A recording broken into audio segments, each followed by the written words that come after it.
Hello my friends, and welcome back to another Baldur's Gate 3 character building guide. Hope you're all doing well. Today we're covering my pick for the best Wild Magic Barbarian build in Baldur's Gate 3. I recently did a build for Valor Bard, one of the least discussed subclasses in the game, and many people pointed out in the comments that Wild Magic Barbarian, another underused subclass, is one of the very few characters that I haven't done a guide for. So I wanted to cover this class because it's a really interesting character to build. I think Wild Magic Barbarian is subtly very complicated in terms of how you build it, even though it's a barbarian and seems at first glance like it's going to be pretty straightforward. And so to get the most out of this class, I think it's very much worth taking a deep dive into the mechanics. Before I begin, I do want to take a quick moment to say thank you so much to David Proby for the £2 donation, Patrick David Rayner for the $10, Mr. Richardson for the $5, and Luminous and Garland Green for becoming channel members. Thank you so much, my friends. I really do appreciate the support. Alright, let's talk barbarians. We're using Karlach as the example character here, because, of course, this is a barbarian build, so it only makes sense, but also because I think this build fits Karlach's story and lore extremely well. While the game doesn't make her a wild magic barbarian by default, wild magic fits her established backstory, to my mind, perfectly. The wild magical surges make perfect sense with the uncontrolled fire of the Nine Hells that's burning inside of her, and the occasional bursts of wild magic, given that she's slowly losing control of her infernal engine, makes absolute sense to me. So I think wild magic fits Karlach's established backstory extremely well, as will the other class levels that we take in this build, so it's a perfect build to my mind, lore-wise. Of course, this build works just fine for a main character. There's no reason you can't use it on a custom character, and if you're doing that, then it honestly does not matter what race we pick. Barbarian gets all of the proficiencies that you need by default, so you don't really need to get racial weapon and armor proficiencies, though of course the bonus movement speed from Wood Elf combines very well with the bonus movement speed from Barbarian, so that's probably the natural choice if you're building a custom character. We're going to start as a barbarian because we want to get our wild magic online as soon as possible, which gives us of course rage and unarmored defense, though this character will typically prefer to be in medium armor because of the attribute spread that I'm going to recommend, and also because wild magic barbarians actually want pretty decent armor class in order to take the best advantage of all of their abilities, so medium armor will typically give you higher armor class than staying unarmored. For our ability score selection, there are really two different options. Wild Magic Barbarians, I think, are best specialized into a certain role, and that role is of hunting backline enemies. The best way to do this is with a couple of feats that I'm going to recommend taking, which means that we only have one ability score improvement to play with. To make up for that, there are two different ways that we can select our attributes. Either we can take 17 strength and use Ethel's Hair to go to 18 and then hit 20 with only a single ability score improvement, or we can take 8 strength and just drink an elixir of giant strength every day. The elixir route is of course going to be more powerful, but I'm going to assume that you're using the Ethel's Hair route for this build just because it's a little more natural for the character. And so the ability score that I'm going to recommend, the ability score spread that I'm going to recommend is that you take 17 strength, 16 dexterity, 8 wisdom, and 14 constitution. Wild magic barbarians want high dexterity because it's really, really important that you win initiative with this character. Obviously that's true for every character, but a very important piece of information that you're going to need in every fight is what wild magic surge did you get? Wild magic barbarians, when you rage, get a random effect, and knowing what that random effect is going to be really important to planning out your combat strategy. So you have to make sure that your wild magic barbarian at least ties for first in initiative, so that they can, so that in combat, the first action that you take in every combat is going to be to move them to a good location and then activate rage, so you know what effect you're dealing with and can plan the rest of your turn around it and the rest of your party members' turns around it. So having high dexterity is really important. That does mean that we are a little bit more squishy than other barbarians, but we're still a barbarian, so we still have tons of hit points, and the bonus armor class and everything from the higher dexterity definitely helps with our survivability regardless. So we're going to take this attribute selection, and the only important skill is to grab athletics, but since we can get perception proficiency, we might as well pick that up. So as long as you have athletics and perception, you've got the skills that your character needs. Those are the only decisions we have to make at level 1, so let's move on to level 2. Character level 2, we're going to take our second level of Barbarian, which has no associated decisions, but gives us Reckless Attack. Now, I talk about this a lot when I talk about Barbarians, but Reckless Attack is a surprisingly nuanced ability. Of course, you can use it simply to land your hits more easily. You swing, you miss, you activate Reckless Attack to gain advantage, and potentially hit your attacks. But it also has another use, which is to control enemy aggro. Enemies in Baldur's Gate will tend to prefer to attack characters that they can hit easily, and giving them advantage on their attacks means that they will prefer to target your Barbarian.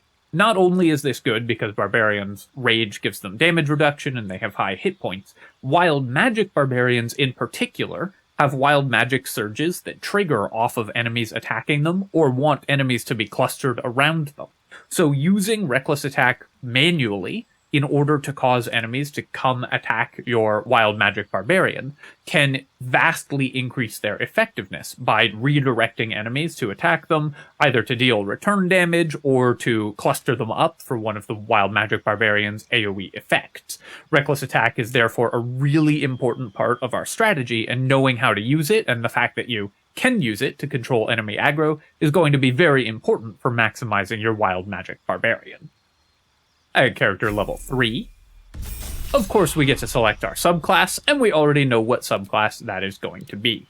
Wild Magic Barbarian gets 2 unique effects when you level up into it. The first of these is Magic Awareness, which lets you as a bonus action once per short rest, create a 10-foot aura to give your characters proficiency bonus to saves against spells. If they're already proficient in that saving throw, they get double their proficiency bonus. At this level, that's a +2 bonus, and that'll scale up to a +4 bonus by the time your characters have leveled up a bit more.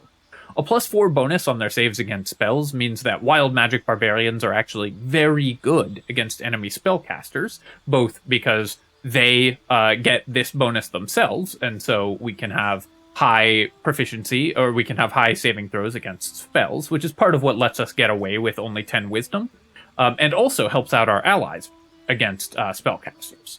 The other, and perhaps more exciting thing that we get, is Wild Magic Rage. Wild Magic Rage gives you 1 of 8 possible random effects when you activate it. These effects are mostly fairly minor, but range from increasing your damage or armor class, causing damage to everybody around you, causing difficult terrain to grow around you, causing enemies to take damage when they hit you, or giving you a variety of bonus action options that let you do a cool magical effect, like summon an explosion or damage an enemy. You might have noticed that Wild Magic Barbarian, there are 4 bonus action effects in Wild Magic Rage, and they also have a default bonus action from Magic Awareness, plus, of course, Barbarian's normal bonus actions, which are you need 1 to rage, and you can use them to jump or shove enemies. So Wild Magic Barbarian is one of the most bonus action-hungry classes out there. We're going to mitigate this with class levels later down the line, but it's important to note that. For the Wild Magic Surges themselves, there are 8 possible Wild Magic Surges, which you get 1 of at random, and they basically fall into 3 categories. 3 of them give you a passive benefit, either increasing your damage or armor class. 3 of them give you an activated benefit, which requires a bonus action and lets you either deal damage to an enemy or teleport around the battlefield. Finally, the last 2 hinder nearby creatures in a 15-foot or 30-foot AoE, either by creating difficult terrain 15 feet around you or dealing damage in a 30-foot radius around you. What this means is that as long as you're at least 30 feet away from your allies and within 30 feet of enemies, all of the Wild Magic Surges will always be beneficial and will never harm your party. So the typical play pattern for a Wild Magic Barbarian is at the start of combat you win initiative, because we've emphasized getting initiative in our build. move your character 30 feet away from their friends, and within 30 feet, or ideally right up next to, because we're a barbarian, our enemies, and then activate Rage. Once we've done that, we can see what the rage effect is and plan the rest of our turn and the rest of our combat around that. So basically, wild magic barbarians are always going to get a good effect. They're not like wild magic sorcerers, which can sometimes have negative effects, as long as you obey the very simple positioning rule of keeping them 30 feet away from their friends and moving them next to the enemies before you activate Rage. At character level 4, we get to take our first feat, and of course the feat that we are going to take is going to be Great Weapon Master. This character wants to be a two-handed weapon build because our wild magic surges are so good at keeping enemies next to us and also increasing the damage of our weapons. So with the Great Weapon Master feat, we can just increase our damage output dramatically. Now it is true that there is some conflict because this character is so hungry for bonus actions that Great Weapon Master's additional bonus action attacks won't come online right away sometimes because we will want to use those bonus actions for other things, but Great Weapon Master is so powerful for barbarians who can more easily hit despite the penalty thanks to Reckless Attack. Again, notice how important that ability is to our strategy, and who just want to be up in the faces of enemies, killing them. This character, I think, is best specialized as a backline hunting character, killing enemy archers and especially enemy mages as quickly and easily as possible, and Great Weapon Master lets us do that with the most possible facility, because we tend to be hunting low armor class enemies, so the increased damage, the attack penalty doesn't matter as much, and we have Reckless Attack to mitigate it, and the additional damage lets us take out those enemies as fast as possible, especially in combination with the feat we're going to take next. At Barbarian level 5, of course, we get Extra Attack, which doubles our damage output, so obviously that's awesome, especially because our Wild Magic Surges have the potential to increase our damage output, which means that we will be benefiting from those twice over. If you get the Wild Magic Surge that gives you an extra 1d6 force damage on all of your weapon attacks, Extra Attack doubles that damage as well, and because we're reckless attacking, that damage will be doubled again on a critical hit, which we're more likely to get because Reckless Attack gives us advantage. Or I guess that damage will be doubled again on a critical hit no matter what. We don't have to be reckless attacking for that to happen, but we're more likely to get crits because we have reckless attack. So we're attacking with advantage and have 2 chances to roll a critical hit. Fast movement, also very important for this character who wants to be approaching backline enemies as fast as possible, so additional mobility is critically important for us because our whole job on the Wild Magic Barbarian is to use our Wild Magic Surges to get close to and lock down powerful backline enemies and hunt them down as the ultimate MAGESLAYER, which I think fits well with what Karlach wants to do of destroying the magic-using devils that kept her imprisoned. At character level 6, we already have most of the things that we want from Barbarian. So while Wild Magic Barbarian does get additional features at character level 6, which are quite nice and which we'll come back for, I think it's more important that we make the character play more smoothly in actual play. I've mentioned that this character is very hungry for bonus actions, but luckily Baldur's Gate 3 has a very easy way to mitigate that, so our next level is going to be in Rogue. Rogue level 1 doesn't give us a ton. We get some additional skill checks. This character can take over as your lockpicking character. An alternate way to build the character, of course, would be to start with Rogue at level 1 to get the additional skill access from Rogue, but for the highest combat potential, I wanted to start with Barbarian, so your mileage may vary on which you prefer here. But, of course, Rogue level 2, which we're going to grab next, gives us bonus action dashes, which increase this character's already phenomenal mobility. Wild Magic Barbarian's whole point is that you need to get it to where it is away from your allies and next to your enemies, and we want to use our incredible damage output and powerful AoE effects and damage in order to drop vulnerable, low health backline enemies, which means we need to get to them. Bonus action dashes will let us do that, so we can either dash to enemies in the turn before raging, or rage and then dash to enemies in subsequent turns when we first get this ability, but of course, Cunning Action Dash really comes online when we take Rogue level 3, and we get to take Thief Rogue. Thief Rogue gives us an additional bonus action, which for Wild Magic Barbarian is invaluable. Now our play pattern can be bonus action dash to an enemy to move 80 feet in a round with no other bonuses, and then activate Rage next to the most vulnerable backline enemies. It can be to charge to an enemy, activate Rage, and then use your bonus action to dash to the next enemy. It can be charged to an enemy, activate Rage, and then use your second bonus action to activate one of the bonus action rages in the first turn. You can use this character with an offhand weapon in order to use bonus action offhand attacks, but I think the synergy with Barbarian and Great Weapons is too strong to do that, so I prefer Great Weapon Master.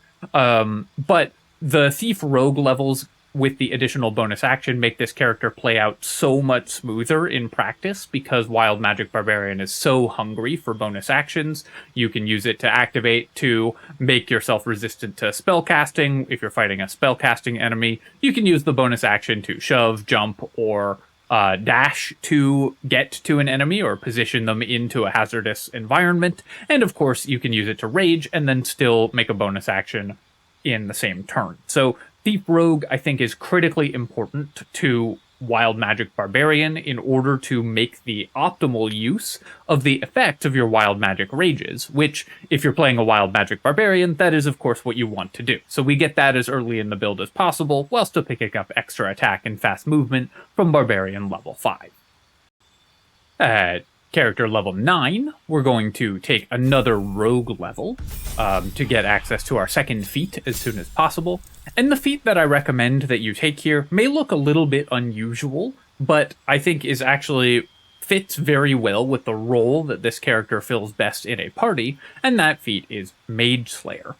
MAGESLAYER allows you to hunt down enemy spellcasters incredibly effectively because we're so fast. We have 2 dashes if we need them in a turn, so we can move up to 120 feet with 2 bonus action dashes, and we are already resilient to enemy spells because we have higher saving throws against them. So if you can get into base contact with enemy spellcasters with MAGESLAYER and Great Weapon Master, this character can hunt down enemy mages as quickly as possible.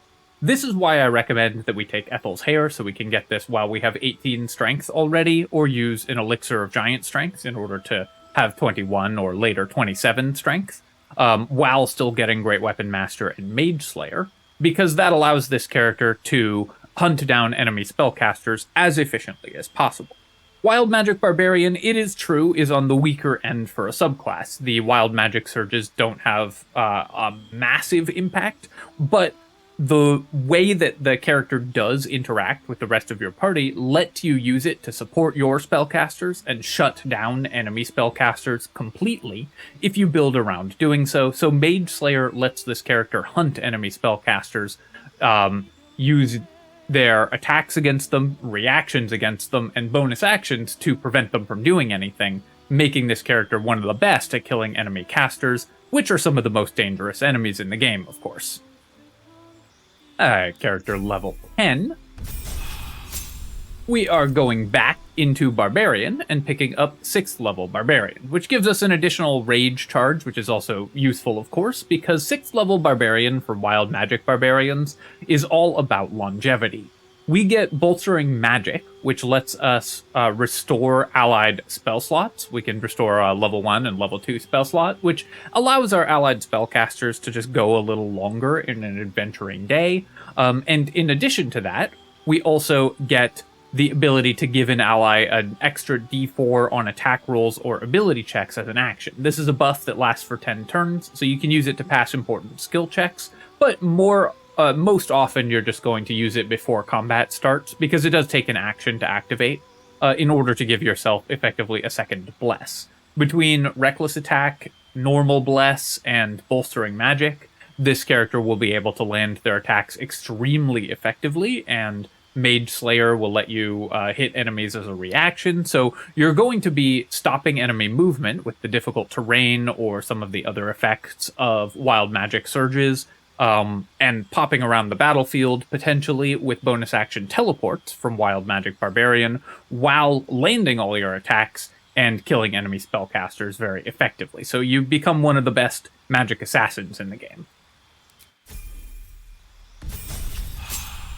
At character level 11, we take 7th level of Barbarian and get Feral Instinct. This is the reason that we can skip Alert in this build, because Feral Instinct gives us another +3 bonus to Initiative. That gives us a total of +6, combined with our 16 Dexterity, which is still a little bit on the low end for an Honor Mode character, so we will want some Initiative gear in order to bring that up to a nice, healthy +10 or so.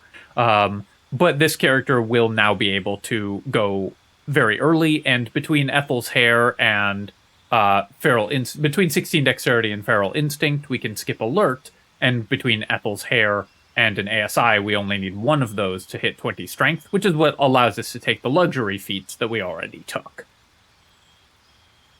Finally, at Barbarian level 12, or character level 12, Barbarian level 8, we get another feat. And the feat that we're going to take is an ability improvement to max out our strength. Note that we'll have 20 strength because we will have Ethel's Hair to bring it up to 20, though if you're using strength elixirs, then you can have more constitution and wisdom at this point. If you're using strength elixirs, there's a couple other feats that you can take that will all be pretty useful to this character. Alert is still never bad, so even though we don't really need it, going up to +11 initiative can let your initiative gear go on a different character if you need that. Lucky can allow you to reroll very important attack rolls or saving throws, making this character even better at surviving enemy spellcasters, because you can reroll saving throws if you happen to fail a save against a spell. Or Sentinel can keep enemies locked down next to you even more effectively. MAGESLAYER plus Sentinel gives this character a lot of lockdown options, and if you get one of the Wild Magic Surges that wants you to be near your allies, Sentinel can allow you to protect your allies with reaction attacks. So those are the feats that I would recommend if you are using strength elixirs and thus don't need the strength, but for this version of the build we're just going to go ahead and maximize our strength. Alright, that is the Wild Magic Barbarian. We get additional bonus actions to make the best possible use of our Wild Magic Surges, and otherwise build our Barbarian for maximum damage and mage-slaying power. But of course we can improve this character even further with items, so let's talk about itemization. For items for this character, we are extremely item independent, so this character doesn't really require any specific items to function, other than maybe the one attribute item that we already talked about under attribute selection. Which means that it will fit very well into just about any party without conflicting with your other party members' gear. However, of course, there's still specific types of items that we want in order to improve our character's survivability and damage output. The first of these is a decent medium armor that helps keep us alive. An armor like the Adamantine Scale is going to be very good for this character for most of the game, because immunity to critical hits is very good, since enemies will often be attacking us with advantage. The Adamantine Scale prevents the more frequent critical hits that we would otherwise be facing. And then later on in the game, you may want to replace this with the Flame Enameled Armor, because it gives you a +2 bonus to saving throws, which stacked with your inherent increase to saving throws from your Wild Magic ability means that you will be very unlikely to fail saves against enemy spellcasters, and it gives you a +2 bonus to your initiative rolls, which can let you hit a +10 very easily. For weapon for this character, we're looking for a good two-handed weapon, and I recommend the Soulbreaker Greatsword, which also gives you a +2 bonus to your initiative, as well as just being a pretty powerful weapon by itself, so this is going to last you for a big chunk of the game. But also, the Soulbreaker Greatsword has the Soulbreaker special action, once per short rest, which lets you stun an enemy with a Constitution save. The types of enemies that this character wants to hunt down, enemy backliners, will often have fairly low constitutions, so the Soulbreaker action is very likely to work against them, and they'll be stunned, which means that they can't retaliate against you or your allies. Another good option, a fun combination that I like for this character, is the Sword of Chaos, which lets you heal when you hit an enemy, combined with the Martial Exertion Gloves, which lets you take 6d6 piercing damage in order to get an extra attack and double movement speed. Double movement speed is super useful for this character, of course, because the whole point of the character is to get to backline enemies. And the extra attack is great, and then you can heal that back up with the Sword of Chaos.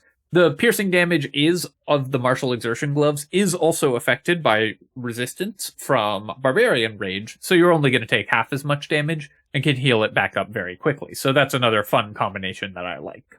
This character is going to want some way to get Misty Step.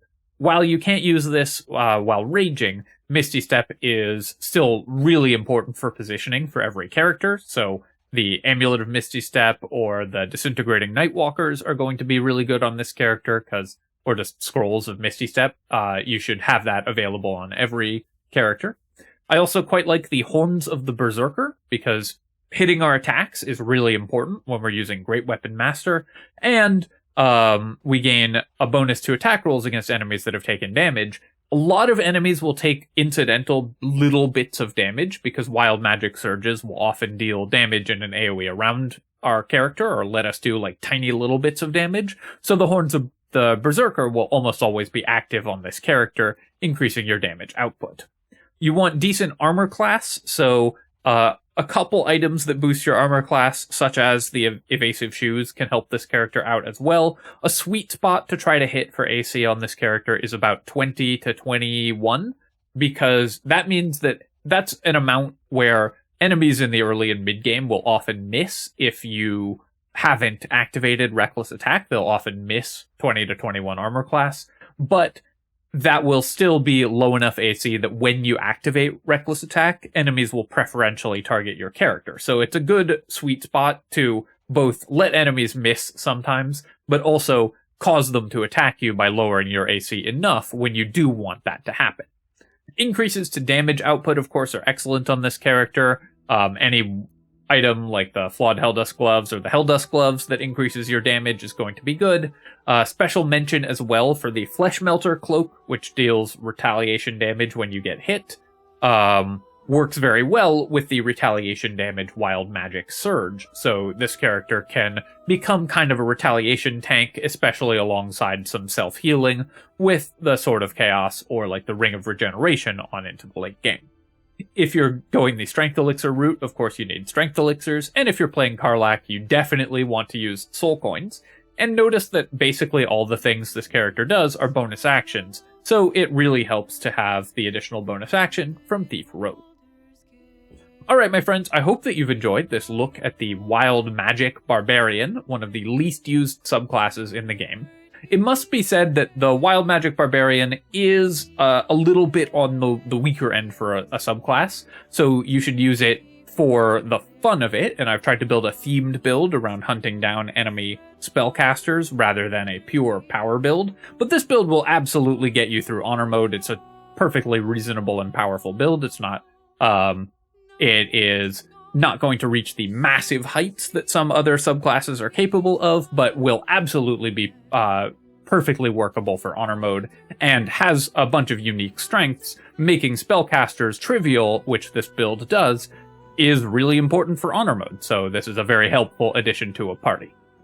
As always, if you have enjoyed this look at the Wild Magic Barbarian or any of my other videos, feel free to hit like and leave a comment. It helps me out a ton with the algorithm. And of course you can subscribe to my channel for more Baldur's Gate 3 builds and other strategy game analysis.